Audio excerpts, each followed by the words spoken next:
Yo tout le monde, c'est Little Rebeu et aujourd'hui on se retrouve pour un nouveau Little Manga. Et cette fois-ci au programme, on reste dans le domaine de la fantasy. Si dernièrement j'ai pu te parler de Wakfu et bien avant ça de Seven Deadly Sins, le prochain rejoint facilement ces deux-là. Monde alternatif, armes par milliers, artefacts et aventures, cette fois-ci on va parler de Merheaven.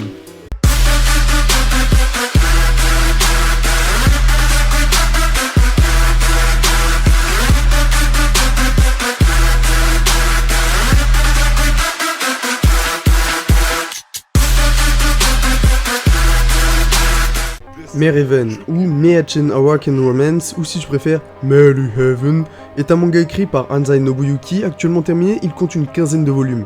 L'anime quant à lui compte 102 épisodes et a été produit par les mêmes studios qui ont fait Killary et le célèbre...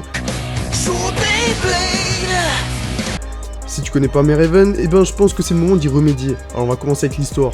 Ginta Toramisu est un collégien comme tant d'autres, il passe son temps à jouer aux jeux vidéo, il dort en cours et glande comme pas permis.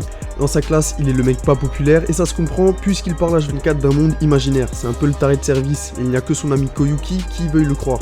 Un jour, le fantôme de Pierrot apparaît dans sa classe et quand Pierrot lui propose de l'emmener dans le monde de ses rêves, Ginta n'hésite pas une seconde et saute à travers le portail. Ouais, à la limite, tu te demandes si Ginta il est pas passé en mode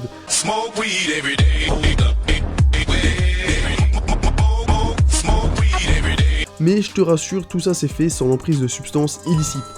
Après son arrivée dans Meihachen, il va faire la rencontre de Babo, un vieil artefact capable de parler et renfermant des capacités mystérieuses.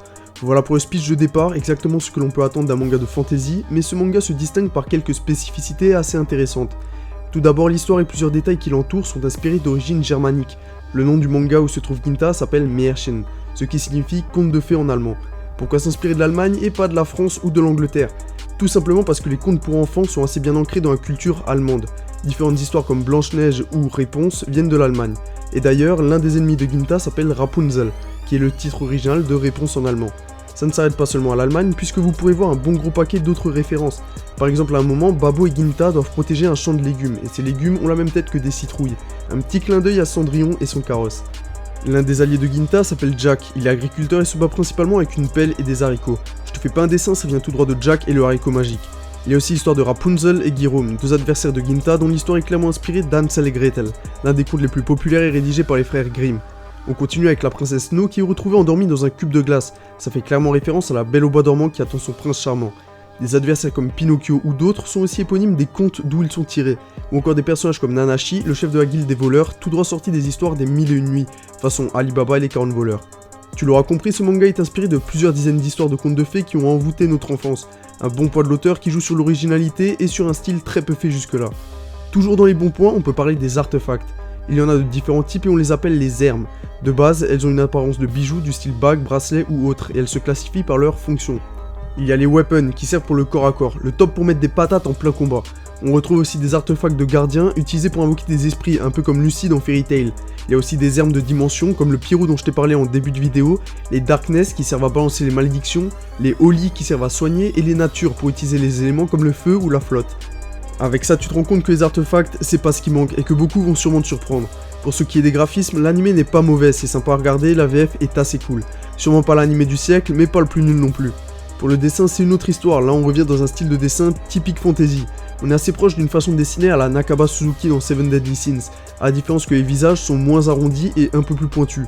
Le style de dessin colle parfaitement à l'ambiance du manga qui se veut conte de fées, magie et autres, et on sent que l'inspiration de l'auteur vient clairement de l'univers de Final Fantasy.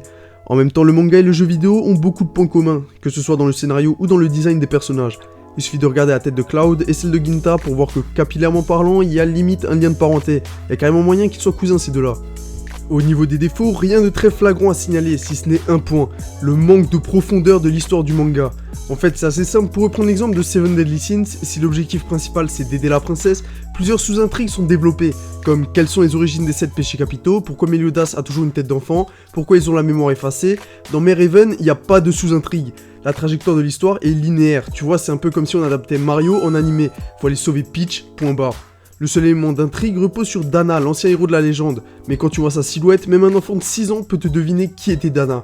Ils essaient de faire passer ça pour une intrigue de ouf, mais c'est tellement mal foutu que t'as presque l'impression qu'on te prend pour un con. Au final, Merheaven, c'est vraiment sympa à regarder. Dans un style de fantasy, c'est un animé sans prise de tête avec plein de références aux contes de fées. Un truc détente et tranquille qu'il faut checker quand on n'a rien à faire. D'ailleurs, quitte à te le conseiller, je tiens à te dire que la version manga m'a semblé plus intéressante à suivre que la version animée, mais ça c'est question de préférence. De quoi te faire sourire aussi, si t'as vu High Shield 21, un personnage devrait te rappeler quelque chose. Je dis ça, je dis rien, je pose ça comme ça. Voilà, cette vidéo est à présent terminée, si elle t'a plu n'hésite pas à liker, partager, t'abonner, mais surtout à donner ton avis dans les commentaires. Et si tu as vu ou lu mes Raven, à donner ton avis dessus. Sur ce, porte-toi bien et à la prochaine, ciao.